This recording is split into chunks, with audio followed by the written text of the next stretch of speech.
গানটার নাম হচ্ছে সাহস করো মা বোনেরা।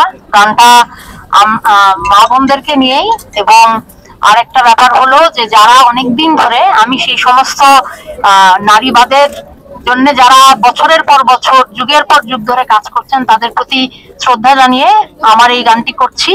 আর এখানে একটা ব্যাপার বলি যে অনেক আমরা তো আজকে নির্যাতন প্রতিরোধ দিবস এই নিয়ে সবচেয়ে বড় প্রতিবাদটা করছি, তাই তো প্রার্থী? এখানে আরেকটা ব্যাপার বলবো, যে যারা নির্যাতনের শিকার হন, অনেক সময় হয় কি যারা মানে গুছিয়ে আনেন একটা মামলাকে কিংবা একটা প্রতিবাদকে, শেষ পর্যন্ত যিনি নির্যাতনের শিকার হন উনি যদি এই জায়গাটাতে সহযোগিতা না করেন তখন বিচারটা শেষ পর্যন্ত ঘরে আনা যায় না। তো আমাদের মধ্যে আসলে ওই সংস্কৃতিটাও তৈরি করতে হবে, এটাও একটা রিফর্মের অংশ।